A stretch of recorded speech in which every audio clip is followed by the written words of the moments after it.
இன்னும் கொஞ்சம் ப்ரோ, இன்னும் நல்லா சாயுங்க. நல்லா நல்லா அப்படிதான் கட்டி பிடிங்க. டேய் டேய் டேய், அதெல்லாம் அவங்க சாஞ்சிப்பாங்க, நீ சாயாதடா. ஃப்ரேம்ல லைட் வருது பாரு. இது நல்லா இருக்குல்ல?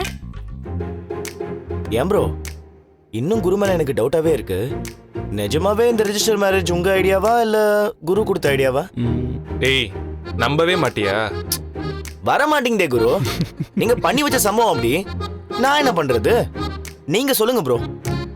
உங்க குரு எதுக்கு எங்களுக்கு ரெஜிஸ்டர் மேரேஜ் ஐடியா கொடுக்கணும்? நானும் இவ்வளோ லவ் பண்றோம், யாருக்கும் தெரியாம கோவில்ல இன்னைக்கே கல்யாணம் பண்ணிக்கிட்டோம். எங்க 2 பேர் வீட்லயும் ஒத்துக்கல. அவங்களால எங்க 2 பேர் வாழ்க்கையில் எதுவும் பிரச்சனை வந்துடக்கூடாது இல்ல. அதனால தான் சேஃப்டிக்கு இன்னைக்கே ரெஜிஸ்டர் மேரேஜ் பண்ணிக்கலான்னு வந்தோம். அந்த ப்ரூஃபுக்கு தான் போட்டோ எடுக்கலான்னு வந்தோம்.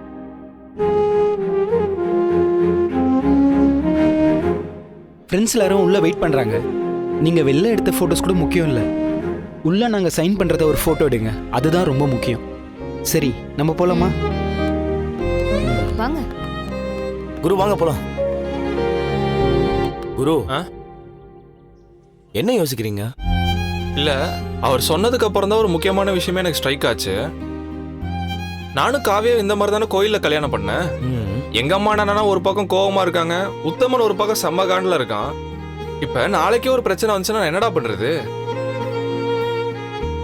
அதான் முடிவு பண்ணிட்டேன், நானும் காவியாவும் இதே மாதிரி ரெஜிஸ்டர் ஆஃபீஸ்ல கல்யாணம் பண்ணிக்க போறோம்.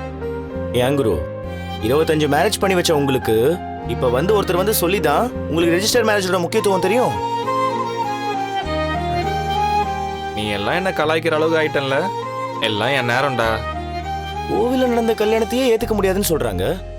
அப்படி இருக்கும்போது ரெஜிஸ்டர் ஆபீஸ் ஒத்துப்பாங்களா?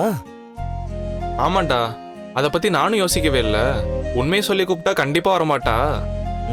ஏதாவது ஸ்கெட்ச் போட்டு தான் வர வைக்கணும். ப்ரோ. வந்துடுறோம் ப்ரோ. குட்டி புலி, நான் போறேன், நீ லைட்ஸ்லாம் எடுத்துட்டு வந்துரு. சீக்கிரம் வந்துடுறா. சரி குரு.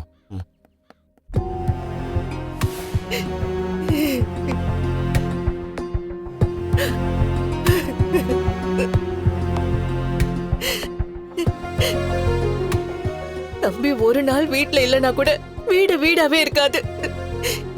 இப்படி நாள் கணக்கா ஹாஸ்பிட்டல்ல படுக்க வச்சுட்டாங்களே, அவங்கெல்லாம் நல்லா இருப்பாங்களா? ஏய், சரி சரி, வாதங்கம் புரியுது. இது ஹாஸ்பிட்டல், டாக்டர் வந்து என்ன ஏதுன்னு சொல்லட்டும், அதுக்கப்புறம் தானே ஒரு கிளாரிட்டி கிடைக்கும். கொஞ்சம் பொறுமையா இரு. என்னால முடியலங்க. ஒரு நாள் 2 நாள்ல சரியாயி வந்துடுவான்னு நினைச்சிட்டு இருந்தேன். இப்படி படுத்த படுக்கையா இருப்பான்னு நான் நினைக்கவே இல்லைங்க. இது ஹாஸ்பிட்டல், 4 பேர் வந்து போற இடம்.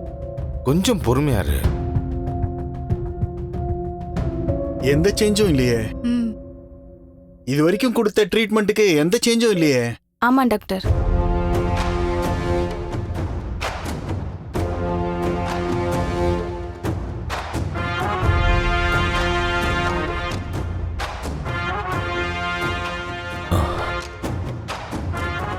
டாக்டர், கைவிரல் அசையுது.